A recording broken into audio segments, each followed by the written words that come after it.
Aquellas maravillosas revistas, capítulo 72. Carlos Sainz, campeón. En 1980, con un R5 prestado, Carlos Sainz debuta en rallies. Solo 10 años después consigue el campeonato mundial de rallies, convirtiéndose en el primer español en vencer en la máxima categoría. Para mí, esto es sin duda lo más importante que sucedió en octubre de 1990, pero no lo único. Bienvenidos a los podcasts de los lunes de Garaje Hermético. Vamos a dedicar tiempo y espacio a nuestro campeón, Carlos Sainz, en la parte final de este podcast, pero antes vamos a hablar de más cosas. Me encanta el libro titulado En busca del unicornio, del autor Juan Eslava Galán. Os lo recomiendo. Mi particular unicornio era el Porsche de 4 puertas. Fue uno de los primeros espionajes que escribí y luego lo escribí otras cuantas veces más.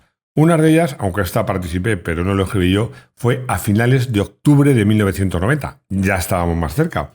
Fijaos que es que la reflexión es muy interesante y yo creo que demuestra por qué Porsche al final creció con modelos sub y luego de 4 puertas, de 5 puertas y de 4 puertas. Decía, con un coche con 2 puertas se renuncia a la clientela de chofer, pero sobre todo se limita muchísimo la habitabilidad.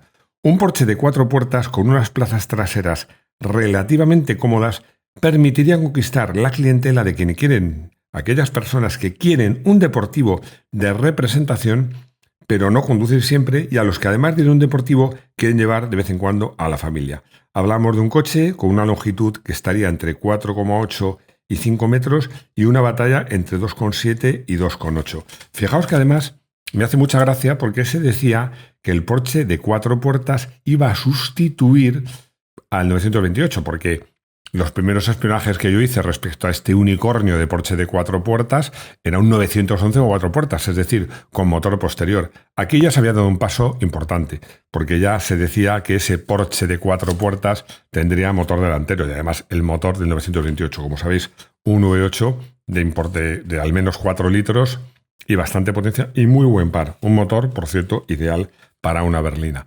Bueno, como os decía, en 1990 estábamos más cerca que 10 años antes, pero seguíamos lejos porque al final el Porsche Panamera, por fin apareció el unicornio, pues se lanzó en 2009, es decir, 19 años después de que escribiéramos este espionaje. Vamos a hablar de un coche que había creado una enorme expectación y que cuando llegó al mercado había triunfado. Os hablo, de un clásico, un instant classic que se llaman los ingleses, porque os hablo del primer Mazda MX-5.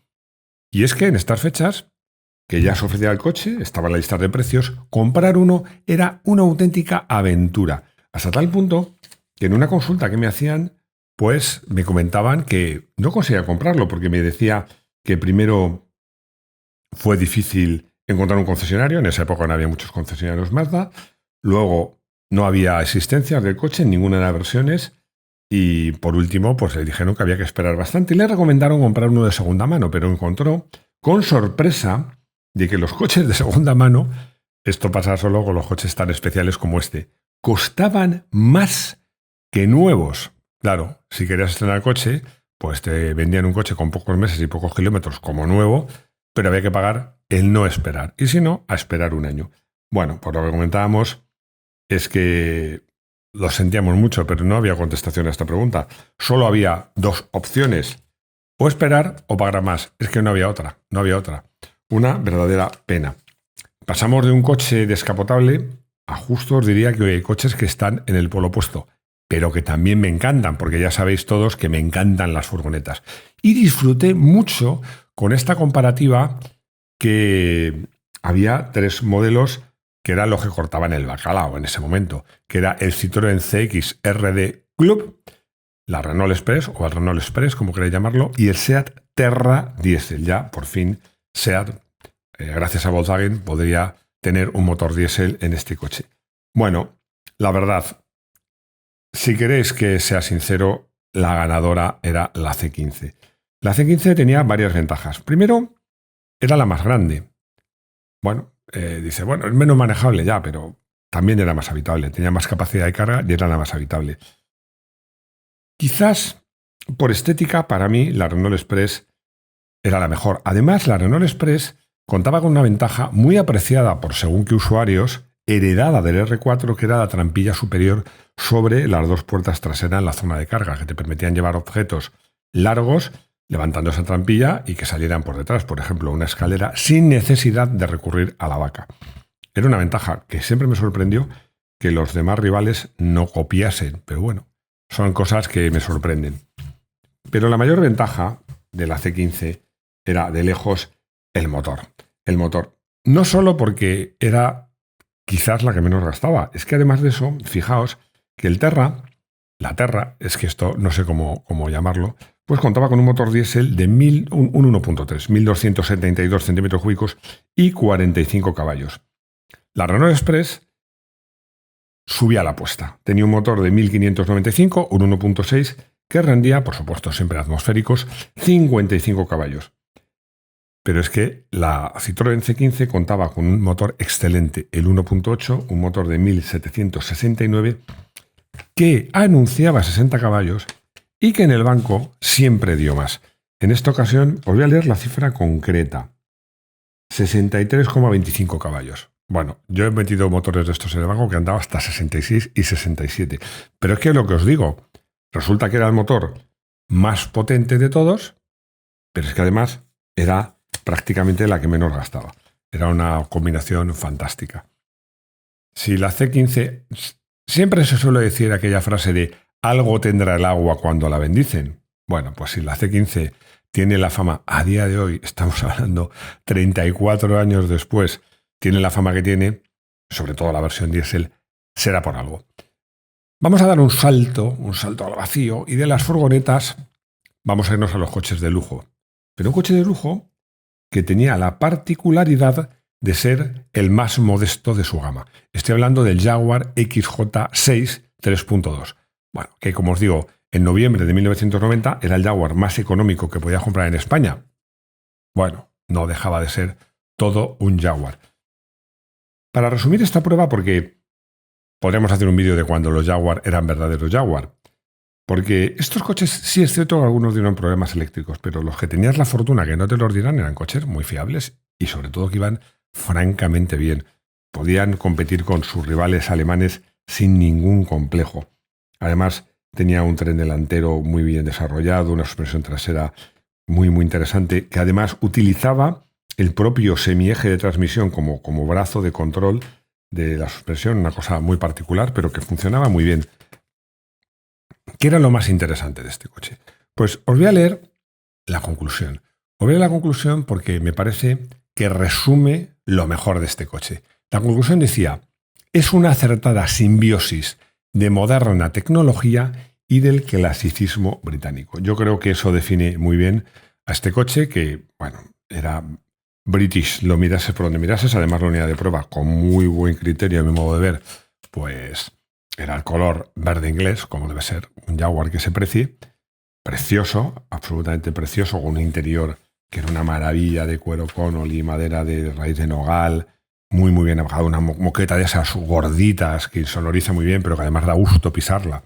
Sobre todo, además, que impone respeto. Si tienes el calzado sucio, te da ganas de descalzarte para subirte al coche. Es de esas moquetas que sí, que le pones unas alfombrillas porque hay que protegerlas, pero que dices, qué pena, de lana, gorditas. Bueno, el coche, el interior era una maravilla, pero realmente era un coche que además iba muy bien y que tenía un motor que era una maravilla, un 6 cilindros en línea de 3,2 litros que daba 200 caballos y daba su par máximo a 4.000 vueltas, pero un motor dulce, progresivo, una verdadera maravilla. Pero vamos a seguir hablando de maravillas de la tecnología. Vamos a saltar otra vez, pero de coches tradicionales británicos de lujo a coches japoneses no tan tradicionales, pero a mi modo de ver de igual lujo y diría que de superior tecnología. Os hablo del Honda Legend de la generación de 1991. Bueno, menudo cochazo. A mí el coche me parecía espectacular, sencillamente espectacular. No tenía, eso es cierto, ese toque de distinción que tenía el Jaguar, ni siquiera en el interior. pero es que cerrabas la puerta, usabas el cambio, era una gozada. O sea, lo mirases por donde mirases, es que era un coche que era una delicia. El motor era un V6, curiosamente a 90 grados, un 2.7 litros que ofrecía 215 caballos a poco más de 5.500 vueltas. No, a poco más no, a 5.500 vueltas. Era un motor que subía de vueltas de maravilla, que era suavísimo.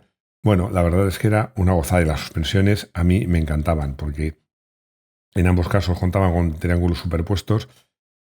El coche iba de estabilidad fantástico. Además, tenía esa combinación tan difícil de conseguir que es un coche que además estaréis pensando, ¿vas a decir de confort y estabilidad? No. Voy a añadir otra cosa más, que era, por supuesto, un coche muy confortable, que tenía una estabilidad, sobre todo en trazados medios, también por el tamaño y la batalla. Era un coche de 1.500 kilos. No, un coche ligero para los cánones de hoy día. Pero también añadiría de calidad de rodadura y de confianza, porque era un coche que más allá de que fuera rápido en curva, y es que te daba una confianza, tenías unas sensaciones al volante espectaculares. De verdad es un coche muy notable, un coche desde luego, bueno, si a alguien le surge uno como coche clásico, yo no me lo pensaría ni un minuto. Y si sabéis alguno, me avisáis. Bueno, de un coche japonés, porque hicimos un número especial Japón, como podéis imaginar, había muchos coches japoneses. Saltamos a un mito. A un mito. Yo creo que cuando probamos este coche en este momento, tampoco éramos tan conscientes de que fuera tan mito o fuera a serlo. Porque, claro, ya llevaba muchos años en el mercado, pero le quedaban muchos más. Estoy hablando del Toyota Land Cruiser, que apareció en una versión turbo intercooler, bueno, un intercambiador con refrigeración aire-aire.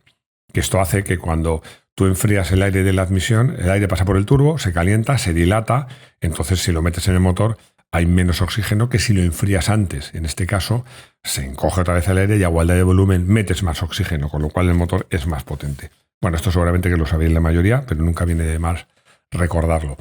Este coche era contaba con un motor 2.5 litros diésel con turbo intercooler que daba 114 caballos, que a lo mejor nos parecen muchos, pero bueno, es que eran suficientes y sobre todo permitían que este coche pues consiguiera unas prestaciones en asfalto que no tenía su predecesor sin intercooler y mucho menos el anterior predecesor que no tenía ni turbo. En fin, vamos a dejar de hablar de lo que técnicamente en la prensa llamamos producto y vamos a hablar de deporte, de motorsport. Llega el momento de hablar de Carlos Sainz, ganador del Mundial de Rallys de 1990. La verdad es que siempre se habla, permitidme que haga una pequeña reflexión. Si los pilotos nacen o se hacen. Esto, además, no sé si he hecho un vídeo, y si no, o un podcast, pero merece la pena hacerlo. ¿Los pilotos nacen o se hacen? ¿O es una cuestión de trabajo? La respuesta yo la tengo muy clara. Tú puedes llegar, un piloto con mucho talento y sin capacidad de trabajo puede llegar a un cierto nivel que un piloto con menos talento y mucha capacidad de trabajo también puede alcanzar. Ahora, para llegar al Olimpo de los campeones del mundo y además pilotos que más allá de su palmarés tienen la fama que tienen y tienen la mística que tienen, como es Carlos Sainz, que solo, entre comillas, ha ganado 2 mundiales de rallies, pero pudo haber ganado muchos más, pero es que ha demostrado en el Dakar, siempre que ha cogido volante de un coche en circuito con un monoplaza, da igual, que es alguien muy especial. Pues para llegar a ese Olimpo hace falta todo. Hace falta talento y hace falta trabajo y mucho esfuerzo. Y Carlos Sainz siempre se distinguió, y además es un piloto al que tengo especial cariño porque siempre lo digo, empecé a correr con él en la Copa Renault, había una Copa Renault Iniciación que él ganó en 1982 y bueno, pues yo corrí con él, contra él, le veía de lejos.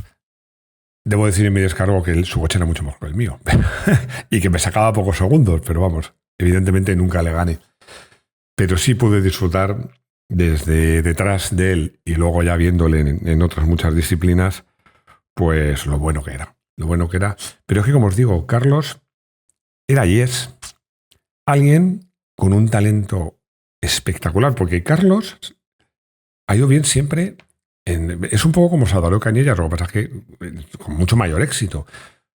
quizás con más oportunidades, probablemente, pero ha ido bien. Y Carlos Sainz las motos nunca han sido santo de su devoción. Salva Cañellas, además, ha ido en camiones, ha ido en motos. Bueno, es que Salva es otra cosa, pero para mí también es un mito.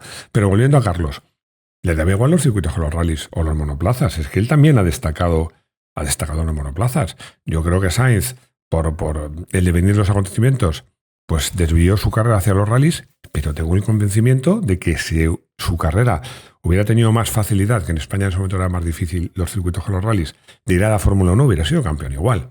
Hubiera sido, para mí, campeón igual. Pero bueno, eso no quita ni un ápice al mérito que tenía, porque yo creo que ganar en el mundo de los rallies, en esos momentos, con el campeonato mundial que había, el plantel de pilotos que había, los rallies tan especiales que había, que necesitaban especialistas, ya lo hemos contado en algunos otros podcasts y no me voy a repetir, pues yo creo que tenía incluso más mérito, o por lo menos el mismo mérito, que ganar un campeonato de Fórmula 1. Como os decía la entradilla, es que Carlos tuvo una trayectoria meteórica, no somos conscientes. Es que con su amigo Juanjo Lacalle de copiloto y sobre un Renault 5 TS prestado de color rojo, pues en 1980 corre el Rally Salimar y participa en una subida que me hace mucha gracia porque una subida en cuesta que tenía parte de bajada, que era la subida a la silla de Felipe II. Bueno, y Juanjo, que es un crack y yo creo que parte muy importante del éxito de Carlos, pues le dice, hombre, este chico es muy bueno. Tan bueno que en el 81 gana la Challenge de Seat Panda, un campeonato que se hacía con los Seat Panda 45, muy poco preparados, había que verlos, cómo iban con esos coches, espectacular. Y ojo, queda segundo en la Copa Renault Iniciación, la gana al año siguiente. En el 83 es campeón de Castilla de Rallys, consigue ganar la Copa R5 Turbo. Bueno, hace una temporada muy intensa porque corre carreras de Fórmula 4 en Inglaterra. En 1964 repite, ya con el R5 Turbo. Y por fin, pues, da el salto en 1988. Bueno, en realidad en el 87 ya hizo algunas participaciones en el Campeonato del Mundo con un Sierra Cosworth. Pero lo importante es que Carlos Sainz gana el Mundial de Rallys en su segunda temporada completa. Esto es algo que no siempre se dice y que realmente tiene mucho mérito, mucho mérito. Aquí tengo una foto de Carlos con Miki Biasion, con Cancunen, con Batanen. Es que es lo que os digo, no solo... Le pasa un poco como a Michel Mouton. No solo es que consiguió ganar el Mundial de Rally, sino que lo consiguió ganar en unos años que eran realmente muy difíciles. Otro artífice del éxito de Carlos, que creyó en él desde el primer momento, fue Ove Anderson. Ove Anderson había sido un buen piloto de Toyota, luego fue el jefe de Toyota que les convenció de que para aspirar a ganar un Mundial de Rallys había que tener la central en Europa, y la verdad es que desde el primer momento en que se fijó en Carlos, justo reconoció, le dijo, este piloto va a ser campeón del mundo y me gustaría que lo fuera con Toyota. Fijaos que os he hablado al empezar esta charla acerca de Carlos Sainz. He dicho los pilotos que nacen con talento o que se hacen a base de trabajo y de esfuerzo. Fijaos que Ove Anderson es el jefe de equipo. Es decir, es el que gestiona cómo funciona el equipo, qué mecánicos van a qué pilotos, la actitud del piloto, habla con la marca, con los patrocinadores. Cuando destaca algo de Carlos, no destaca el talento. ¿Por qué? Es obvio. Es que no hace falta decirlo, que Carlos tenía y tiene un talento fuera de lo común para llevar rápido algo con motor y 4 ruedas. Es que destaca, ha sabido motivar al equipo y los mecánicos querían trabajar para él. Fijaos que lo he contado también muchas veces que Carlos era uno de los pilotos de rallies que más hacía trabajar a sus mecánicos, porque con esa obsesión por la perfección, por probarlo todo, por probar en los tramos. Además, él siempre decía una cosa, que en entrenamientos hay que ir más rápido que en carrera. Por 2 razones. Una, porque si vas más despacio, las conclusiones no sirven de nada. Y 2, porque en los entrenamientos sí puedes arriesgar, porque si te das un bofetón o rompes algo, no pasa nada, son entrenamientos. Y en carrera no puedes romper. Entonces él era un piloto que cuando entrenaba y hacía pruebas, no tenía prisa. Era, como os digo, el que más tarde acababa. Bueno, pues a pesar de eso, los mecánicos de Toyota, contaba Ove Anderson, que querían trabajar con él y que todos decían que querían trabajar para un piloto que evidentemente iba a ser campeón del mundo. Y lo fue, como os digo, al segundo intento.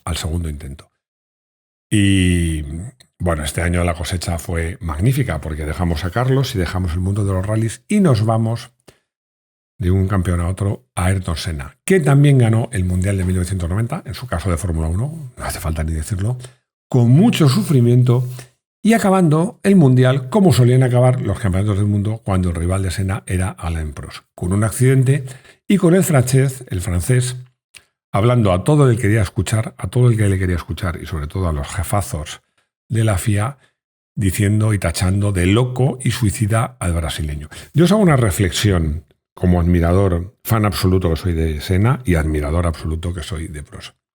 A ver si estáis de acuerdo conmigo en esta reflexión. Me lo decís en comentarios. Qué buenísimo era Alain Prost cuando estaba subida al coche y con la boca cerrada, y qué malo cuando bajaba y largaba y hablaba. Una pena. Pero bueno, diga lo que diga Alain Prost, porque esta carrera, ese Gran Premio de Japón, arrancó mejor Prost, pero Senna le alcanzó antes de la primera curva, Prost le cerró. Además, estoy viendo la foto, es que siempre se habla, ¿la ha dejado sitio? ¿No ha dejado sitio? No, en este caso está claro, porque las ruedas interiores de Prost están prácticamente por el piano, o sea, no le dejó ningún espacio. De hecho, no hubo, a pesar de que del enchufe de Alain Prost, no hubo ninguna sanción a Senna, y este accidente le convertía, a falta de un gran premio, en campeón del mundo de Fórmula 1 de 1990. Un campeón justo, a mi modo de ver. Y llegamos al final de este podcast un poco especial. Hombre, hemos acabado de lujo, con Sainz y Senna, si hiciera un top 10, desde luego estarían estos dos pilotos. Seguramente si hiciera un top 5, también. Y a lo mejor si hago un top 3, también. O sea que ha sido pues un final verdaderamente de lujo. Espero que os haya gustado el podcast. Os leo en comentarios y espero que me escuchéis de nuevo en los podcasts de los lunes de Garaje Hermético. Hasta pronto.